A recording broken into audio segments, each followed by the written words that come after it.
喂，hello，大家好，歡迎嚟到港車嘅頻道啊！12月1號啦，好快又一年啦。通咗關之後，今年好似的確係過得慢咗嘅，出多咗街定係多咗啲活動呢？都多咗好多人返大陸買料同埋訂櫃。總括今年啲設計風格呢，我覺得大部分人都係揀奶油風，唔知遲啲會唔會變咗一個年代嘅象徵呢？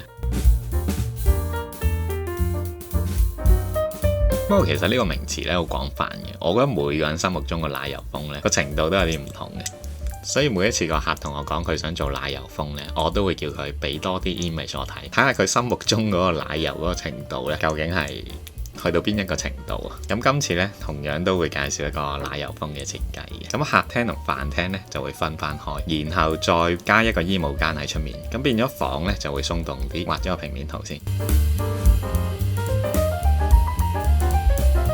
我哋呢行呢，成日都話溝通好緊要啦，同客人溝通啦，或者係同師傅溝通，盡量就有啲嘢講清楚啲、謹慎啲。咁但係你平時同朋友傾偈呢，就唔會咁謹慎噶啦。我前晚約咗個朋友食早餐，簡簡單單就食麥記啦。佢到咗先，咁所以就諗住幫我嗌定先啦。問我食咩，我就話要精選凍咖啡。過咗10分鐘啦，我都差唔多去到啦。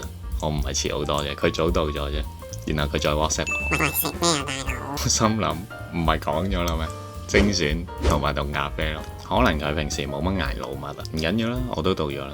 今年我記得我係有定過啲目標嘅，但係我又唔記得咗寫咗去邊。咁我諗應該都冇乜特別達成到嘅。有時你忙嗰陣時咧，你又唔會特別去諗喎。通常諗目標我都係得閒嗰陣先諗。咁但係你個人太得閒，又好容易達唔到標。唔緊要啦，年尾等我再定下啲目標先。下次拍片講定呢，就冇得走數啦。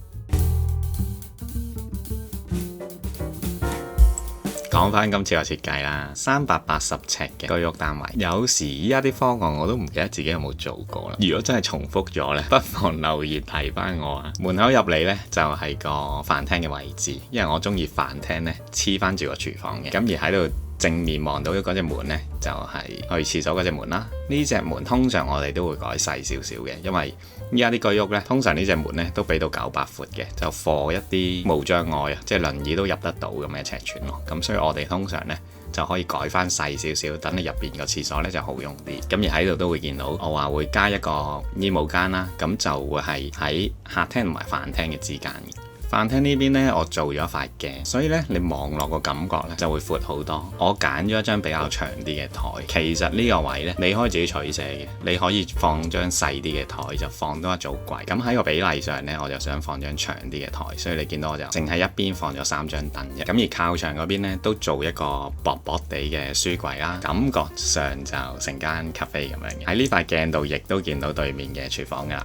咁飯廳同埋廚房嘅位置呢，地台全部都係用晒磚嚟鋪啦。廚房用磚就合理啦，咁但係我又唔想淨係得個廚房咁少地方用磚，所以我就一次過追埋出嚟飯廳呢個位置。成間屋基本上呢都係以一隻米色為主嘅，咁但係櫥櫃呢，我就用咗一套白色。物料上我哋用翻膠板嘅話呢，都好襟嘅，即係唔需要怕好容易污糟啦。咁而變黃呢，就我諗你用咩物料都有可能變黃噶啦，呢樣就未必避免到。如果真係有啲擔心呢，可以用翻米色或者灰色都得嘅。咁而頭先講過啦，去客廳嘅位置呢，中間就會係個衣帽間，咁啊其實兩邊都係衣櫃嚟嘅，咁所以應該都夠你擺嘅啲嘢。去到個客廳嘅位置呢，另外都做咗個升高地台，咁但係呢一級呢比較低啲嘅，150高嘅啫。成間屋呢，我做咗2個高度嘅，主人房嗰度會再升高多一級，嗰度就300高，咁變咗其實300高個級呢，先至係比較實用啲攞嚟儲物嘅。150呢一級呢，就應該係裝飾為主多啲啦。都有人問過居屋究竟個樓底適唔適合做一個升高地台呢？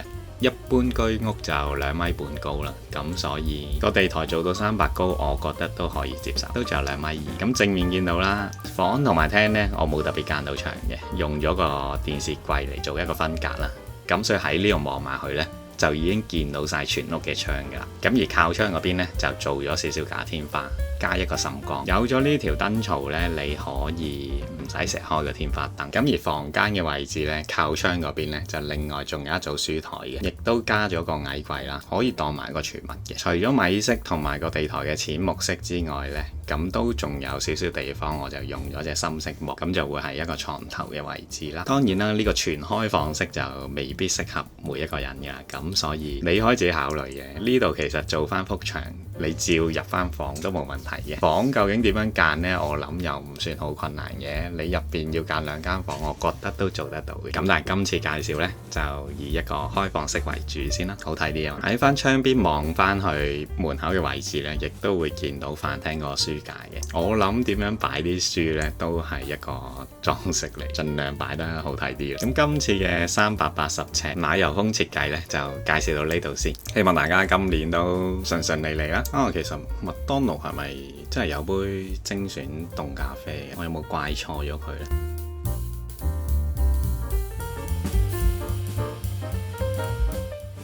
好似冇。呢排升級咗啊，帶佢哋行戶外啊，訓練佢哋做一隻流浪貓。